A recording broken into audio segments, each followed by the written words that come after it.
दोस्तों, I welcome you all to civil सोशन।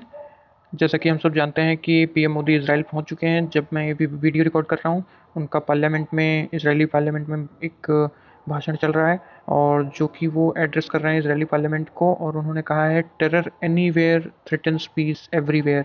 ये injustice anywhere is threat to justice anywhere, जो Martin Luther King ने कहा था, उसको इको करते हुए प्राइम मिनिस्टर ने ये बात बोली है।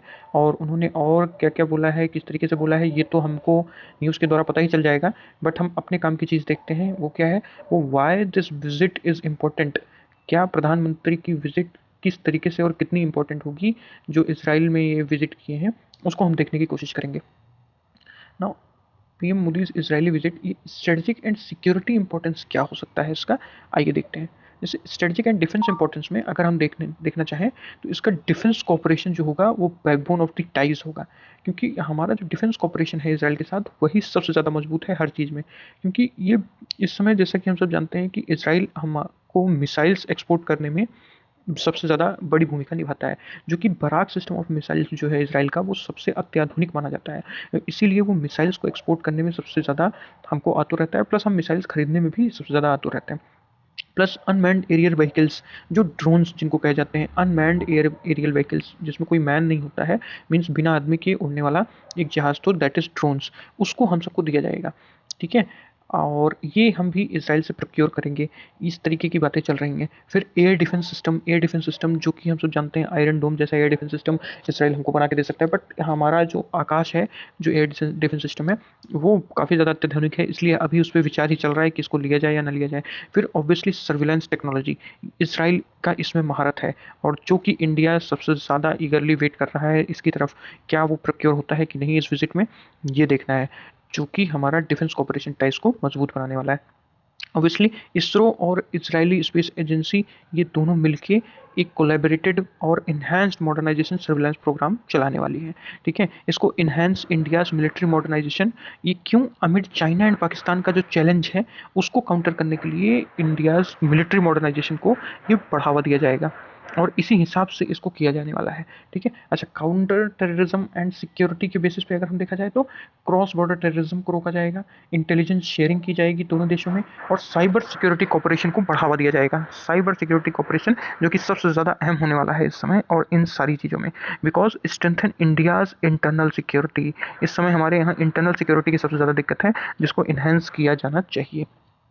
आगे देखते हैं, तो इंडिया इसराइल टाइज में इमर्जिंग मिनीलेटरलिज्म एंड सिंबॉलिक सिग्निफिकेंस क्या होने वाला है। जैसा कि हम सभी जानते हैं कि I2U2 का एक ग्रुप है जो कि स्ट्रेटेजिक इंपॉर्टेंस रखता है, जिसमें I2 means Israel and India, U2 means UAE and USA। ये ग्रुपिंग है।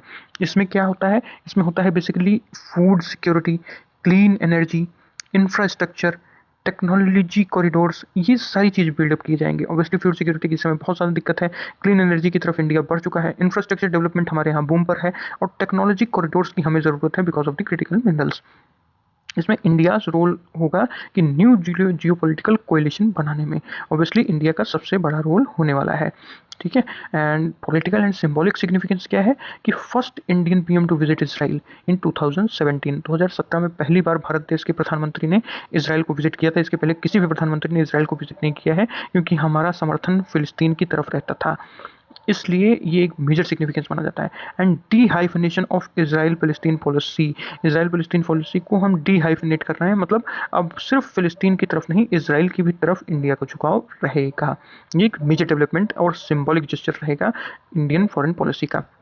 Strategic partnership and diplomatic maturity के साथ इसको डील किया जाएगा, because India Israel ties have evolve from covert defence corporation, सिर्फ डिफेंस कॉपरेशन से a full fledged strategic partnership reflecting shared security concerns and geopolitical convergence. Obviously shared security concerns उसको लेके बोला जा रहा है कि हमास के लोग पीओके में विजिट करते हैं, तो ये इंडिया के लिए भी खतरा है, एंड हमास ऑब्वियसली इसराइल के लिए तो खतरा ही है। And now then strategic and defence importance क्या है, फिर counter terrorism and security importance क्या है, इसको देखते हैं। डिफेंस कॉपरेशन जो कि बैकबोन ऑफ टाइज रहेगी, ये तो हमने देख लिया, जिसमें missile air defence system, drones और यूएवीज रहने वाले हैं, सर्विलांस टेक्नोलॉजीज रहने वाली हैं।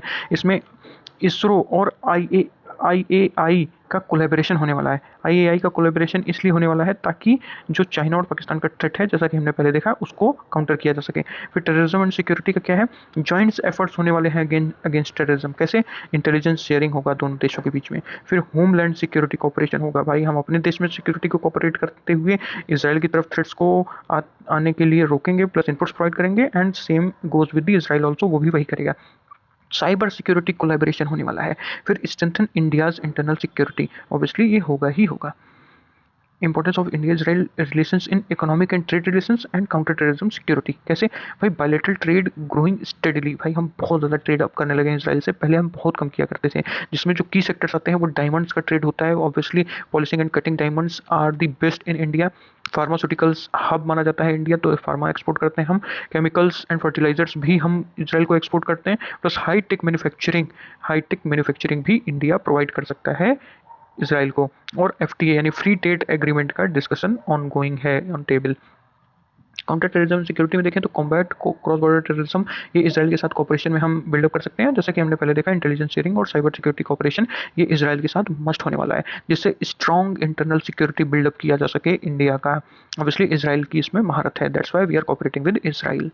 अच्छा, टेक्नोलॉजिकल एंड एग्रीकल्चरल कोऑपरेशन क्या है इसराइल के साथ हमारा, वो देखा जाएगा कि टेक्नोलॉजिकल इनोवेशन एंड पार्टनरशिप कैसी है, जिसमें की एरियाज कैसे हैं, आर्टिफिशियल इंटेलिजेंस है, साइबर सिक्योरिटी है, एग्रीटेक है, यानी एग्रीकल्चर में टेक्नोलॉजी का इस्तेमाल। फिर स्पेस कॉपरेशन है, स्पेस कॉपरेशन मस्ट होता है किसी भी टेक्नोलॉजी को इन्हांस करने में। फिर वाटर टेक्नोलॉजी है, वाटर टेक्नोलॉजी कैसे है कि भाई वाटर टेक्नोलॉजी में इसराइल महारत इसलिए है कि उसके पास पूरा समंदर है और उसने महारत हासिल की है कि कैसे समुद्र के खारे पानी को पीने योग्य बनाया जाए।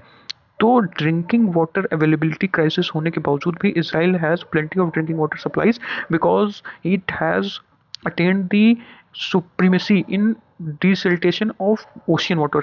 That why this technology has the importance in Indian interest also, क्योंकि हमारे पास भी वास्ट ओशियन रेंज है, तो वो टेक्नोलॉजी हम अक्वायर कर सकते हैं। फिर इनोवेशन, ब्रिजेस है भाई, ऑब्वियसली ब्रिजेस की इनोवेशन में बहुत ज़्यादा ही टेक्नोलॉजिकल एडवांसमेंट कर चुका है इसराइल, जो हमें चाहिए, क्योंकि हमारे यहाँ ब्रिजेस उतने अच्छे क्वालिटी के नहीं बन पाते।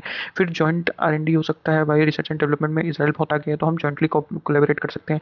फिर startup collaboration, obviously it's must, ठीक है। Digital India and make in India को ये सपोर्ट देगा, ये सारी चीज़ जो होने वाली है, ठीक है। अच्छा, एग्रीकल्चर एंड वाटर मैनेजमेंट क्या होगा भाई, ड्रिप इरिगेशन, जो कि इसराइल करता है। ड्रिप इरिगेशन में इसराइल की महारत है, ताकि सबसे कम पानी में सबसे ज़्यादा वो जो आउटपुट है वो हमें मिल सके। और डेजर्ट फार्मिंग, डेजर्ट भाई इसराइल के पास बहुत ज़्यादा डेजर्ट है, बट उसमें भी वो फार्मिंग कर लेता है। वो कैसे कर लेता है, ताकि हम अपने यहाँ के भी डेजर्ट को फार्मलैंड्स में कन्वर्ट कर सकें। फिर water recycling, obviously water recycling पे जैसे हमने बात किया, इसराइल की टेक्नोलॉजी बहुत आगे है, जिससे हम centres of excellence in India बना सकें इसराइल की मदद से। That's why in Israel's expertise हमको चाहिए, ठीक है। And now the main part of this video कि इंडिया और इसराइल की स्ट्रेटजिक सिग्निफिकेंस एंड कंक्लूजन क्या होने वाला है, हम इसको UPSC एंगल से देखेंगे।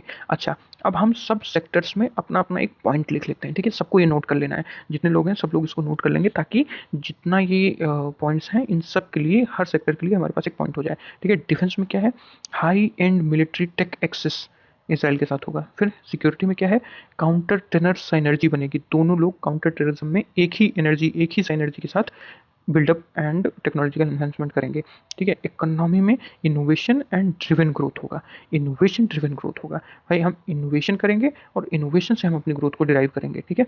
एग्रीकल्चर में वाटर एंड फूड सिक्योरिटी के ऊपर पूरा फोकस रहेगा, जैसे कि desalination plants and drip irrigation, ठीक है। फिर डिप्लोमेसी क्या होगी, strategic autonomy in West Asia, obviously strategic autonomy चाहिए होती है, sorry for the glitch, strategic autonomy चाहिए होगी हमारे देश को, और इसराइल को भी वेस्ट एशिया में एक स्ट्रेटजिक ऑटोनॉमी चाहिए ही होगी, ऑब्वियसली, ठीक है। तो इसलिए हमने ये पॉइंट रखा है। फिर geopolitics role in emerging global coalition, ठीक है।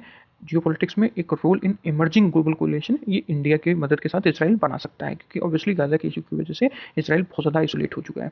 अच्छा, फिर हम एक रेडी टू यूज़ कंक्लूजन भी रखेंगे, वो कैसे, India Israel ties have evolve from covert defence cooperation to full fledged strategic partnership, ठीक है, driven by shared security concerns because of the counterterrorism strategies plus technological complementarity then converging geopolitical interests, obviously, ठीक है। अब मोदी की visit क्यों important है? क्योंकि हमारे प्रधानमंत्री consolidates partnership and reinforce India's multi aligned foreign policy. जो हमारी मल्टी अलाइंड फॉरेन पॉलिसी है उसको कंसोलिडेट करते हैं और पार्टनरशिप को रीइंफोर्स करते हैं। That's why this thing is important. And इसी के साथ thank you so much. If you like this video then please share and subscribe to our channel. Thank you so much.